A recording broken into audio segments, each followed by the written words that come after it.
Okay, folks, today we're asking the question, what if Marvel Comics is afraid of China?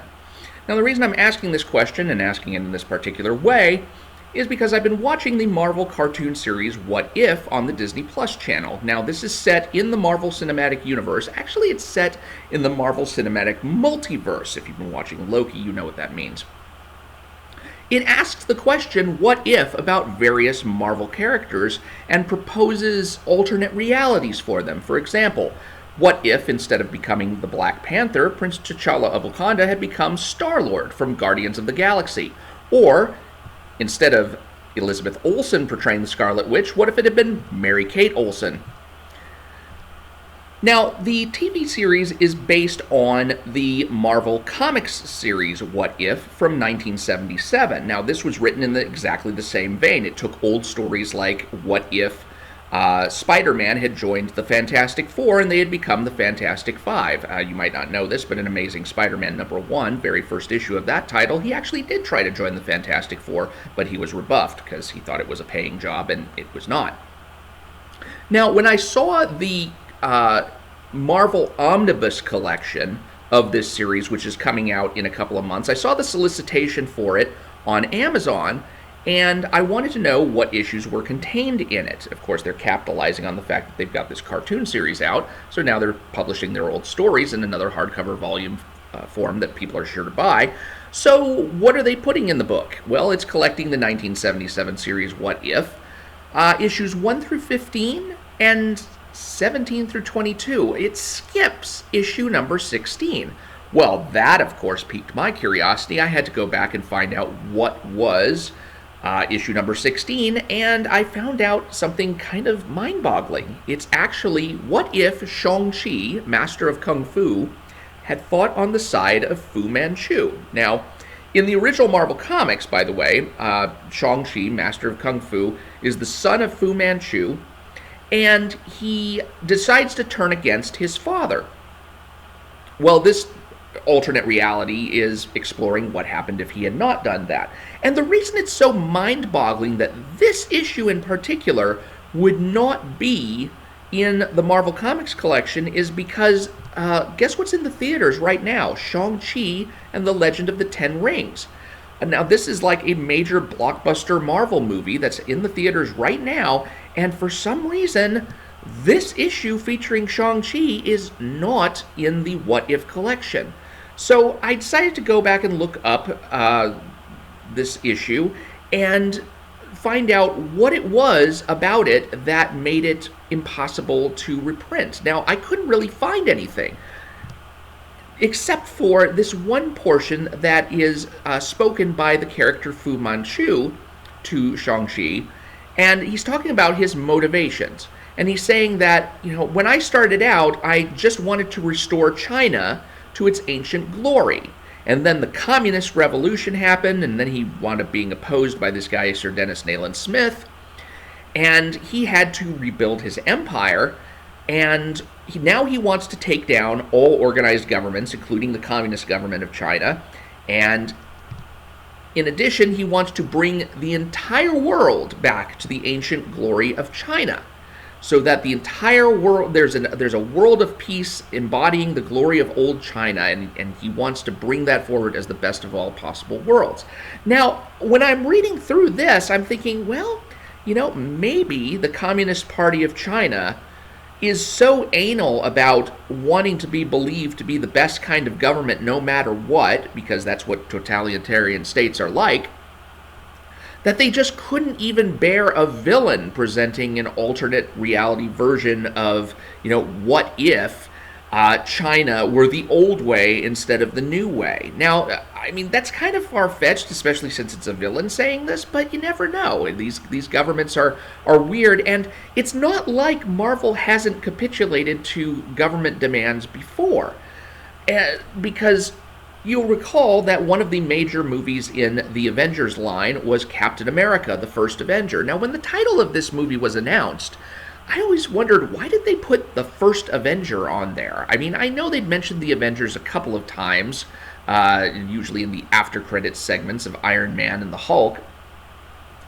but Captain America, the First Avenger, is kind of like alluding to something that hasn't even quite happened yet. It's like, for a foreshadowing that doesn't really need to be there. Why didn't they just call the movie Captain America? Well, it turns out that there are some countries out there who aren't really keen on America, and so Marvel and Paramount Studios, who produce these, or whoever, Marvel Studios, I don't know any of that, but the studio basically said, we'll produce this as Captain America: The First Avenger, so that if countries who are hostile to America want to take Captain America out of the title, they can. And they'll just call the movie The First Avenger. And that's exactly what they did in a few countries. It was specifically North Korea and Ukraine and Russia, which I believe is the poster pictured here. That sentence in Russia, which looks like Nepaben Miktiniba, is actually saying The First Avenger. So it's not like there's not a precedent for Marvel capitulating to a foreign country. Maybe they've done the same in China. Now, of course, the real proof would be to look at the Shang-Chi Epic Collection. And Epic Collections, by the way, are recent reprints of early Marvel stories that try to gather together all of the early material involving this character or that. For example, the first Hulk Epic Collection not only reprints his first 6-issue series, but it also takes into account all his appearances from all these other comics like the Avengers and Spider-Man and Fantastic Four, and basically take a look at those and compact them all into one easy-to-collect volume. So I figure, I'll go and I'll take a look at the Shang-Chi Epic Collection. Except there is no Shang-Chi Epic Collection. This is crazy. Not only is Marvel refusing to reprint the What If issue in their omnibus volume, but they're refusing to reprint any of the original Shang-Chi Epic Collection of the original Shang-Chi stories. I'm like, come on. That's crazy. I mean, they have produced epic collections for lesser characters or just, more recent movie and TV characters. For example, you have Black Widow. You just had the recent movie with Scarlett Johansson. And then you've got Morbius, the movie coming up with Jared Leto. They've already produced a couple of epic collections for him.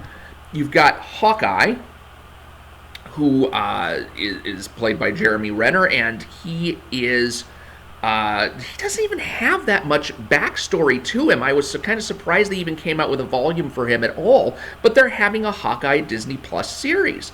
And then you've got Namor, the Submariner, who is a character who is going to be featured in the next Black Panther movie. He's being played by Tina Huerta, who is currently starring in The Forever Purge. And then last but not least, you've even got Moon Knight with Oscar Isaac, who simply must dance for us again. So is Marvel Comics afraid of China? Are they so afraid of China that they are not willing to offend China by producing these old Shang-Chi stories? Well, it turns out no. What they're really afraid of is getting their butts sued off for copyright violation. You see, here's the thing. When Marvel contracts with licensed properties, they don't always have the same right of reprint. For example, ROM Space Knight. This was a 75-issue plus 4 annuals series of Marvel Comics. It ran for several years. But it was based on a Parker Brothers toy called Rom the Space Knight.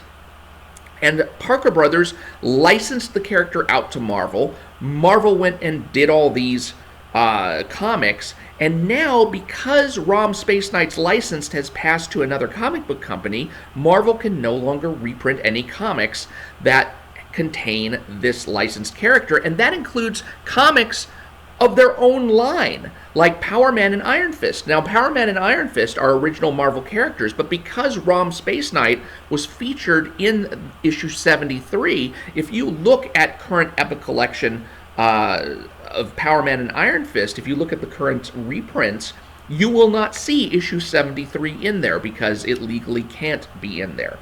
Well, how does that apply, though, to Shang-Chi? Because Shang-Chi is an original character of Marvel Comics. But Fu Manchu is not. Fu Manchu is a licensed creation of another person, specifically the author Sax Rohmer, who created Dr. Fu Manchu and published his first book in the Fu Manchu series back in 1913. Marvel has since lost the copyright to Fu Manchu, and that is why it is not reprinting any of the old Shang-Chi stories, which are very, very closely linked with the background that Dr. Fu Manchu enjoyed in these Sax Rohmer novels. In fact, you remember I mentioned that Dennis Nayland Smith, who was Fu Manchu's adversary, that actually comes from this series of novels as well. So when you see Fu Manchu portrayed in Shang-Chi, Legend of the Ten Rings, he actually goes under a different name. And by the way, he's portrayed by the actor Tony Leung. Wait a minute, Tony Leung? You mean this Tony Leung, who banged Jane March's 14-year-old girl character like a screen door in the movie The Lover? That Tony Leung? I mean, my God, Marvel, think of the children. Think of the children who are going to, see this guy and then, go back and look at other, oh my God. No, not that Tony Leung. This, in fact, was the Tony Leung who banged Tang Wei like a screen door in the movie Lust Caution. So at least, please, people, get your Chinese sex movies right. So please go to the theaters, enjoy Shang-Chi, Legend of the Ten Rings, and also Marvel's series What If on Disney+. I am extremely enjoying that. They've had 5 episodes so far, and each of them have been worth watching. They're very quite well produced and very good. And it's also interesting to see all of the Marvel characters in their glory again, doing things that, even though it's in cartoon form, it's a very good cartoon form, and it almost makes you feel like you're getting to see the movies or expansions of the movies again. So I do recommend that as well. So thanks for watching. I'm Mike Partika, and I appreciate your watching this video. Do subscribe if you haven't already so that you can catch up on notifications. I don't get to do these videos as often as I used to. And also check out my video description for links to other places you can find me, including Amazon, where I have a few books. Take care, and I will talk to you later.